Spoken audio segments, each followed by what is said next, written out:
Hi ladies, welcome. I'm trying to find out where they've got some good light here. So welcome to day 2 of our challenge of really mastering your money mindset and working the strategies so that you can really achieve your financial goals. And so yesterday we talked a lot about setting your intention, and that is super important because if you don't have a specific direction or a specific goal that you want to accomplish, it's a lot harder to actually achieve them. And so there was a question that came in also yesterday about what if you have doubt? And we all have doubt, but don't let that stop you from being really bold and setting that intention of what it is you want financially, even if it feels uncomfortable. It's going to feel uncomfortable, and that's okay. That's what these strategies are here to help you do, is to really sort of power through those and just sort of deal with whatever sensations, whatever feelings are coming up for you. So you don't need to know how you're going to accomplish what it is that you want to in terms of your financial goal yet.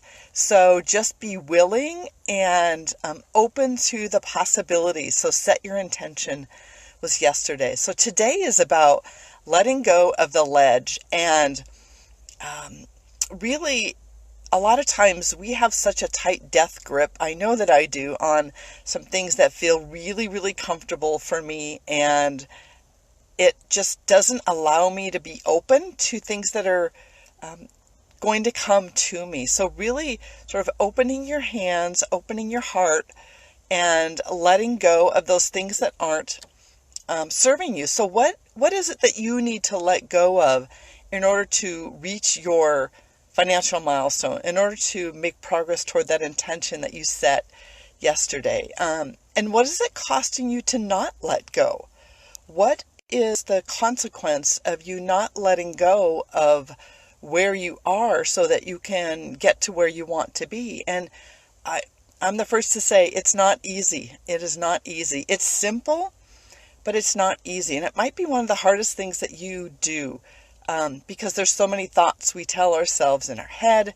People tell us certain things, and so much of that is just a virtual reality in our head. It's not an actual reality.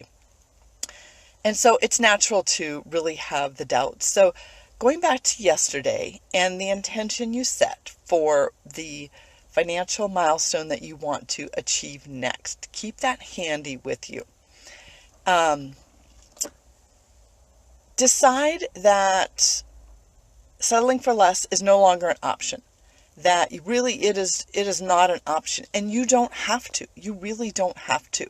This is an evolutionary process. It's not something that's one and done. I wish it was. I'm a list person, so I would love to be able to check something off my list and say that I'm done with it and that, I don't ever have to do it again. But this is an evolutionary process. And so don't wait for perfection. That never comes. Be willing to base your decisions on having 50% of the information. I saw a statistic one time that said women wait typically until we have maybe 80 or 90% of the information before we make a decision, where men make a decision typically based on a lot less information. So be willing to just go for it.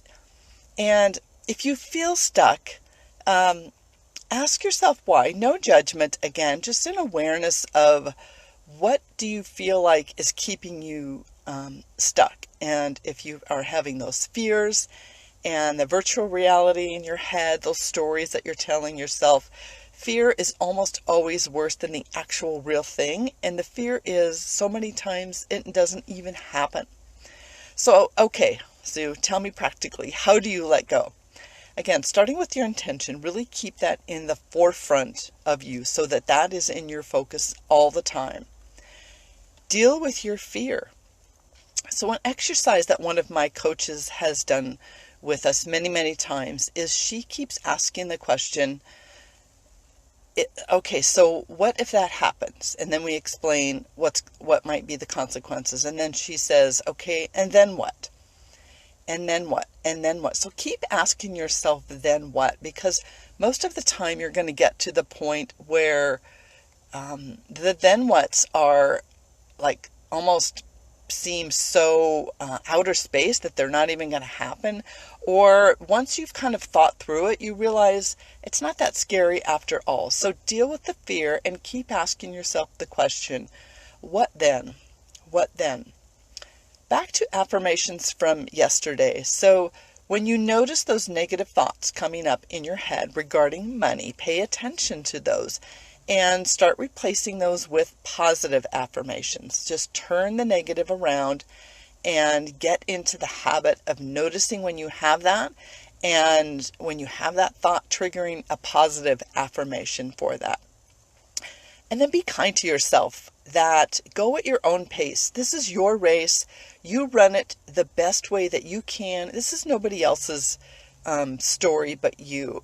Don't stop, because it's so much harder to get going again a lot of times, and we will let things prevent us from starting up again if we actually stop. So just keep going, even if you have to slow down. Feel the fear and just work through it. Just acknowledge I'm having fear sensations, what those are, and just keep going through it, and then you will find yourself on the other side of the fear. And then finally, be willing to let go of what's not serving you. Acknowledge it, bless it for the time that it was there, that it did serve you, but just decide that there's some things, and maybe just choose one thing that you're willing to let go of that's no longer serving you, whatever thought, attitude, behavior that might be. And I want to leave you with a question today, and I will post this in the comments too, along with today's worksheet. So if you weren't concerned about everyone else's opinion, what do you want? If you weren't concerned about everyone else's opinion, what do you want? So go back to yesterday's video and worksheet if you need to kind of think through what some of those things are, and make a bold decision and go for it, because think on the positive side. What if it does happen? And it can happen. So stay tuned for tomorrow. We're going to talk about getting in game is strategy number 3. So I will explain to you what the game is, and I will take you through the rules of the game so that you understand what they are, and you can be in the game and you can be playing the game. So I will be coming to you 12:30 Pacific on Wednesday. That's an adjustment from the advertised time, and I will update the event notice so that you have that. Have an amazing day. I'd love to hear how these strategies are working for you and supporting you, and I just thank you so much for being part of this community.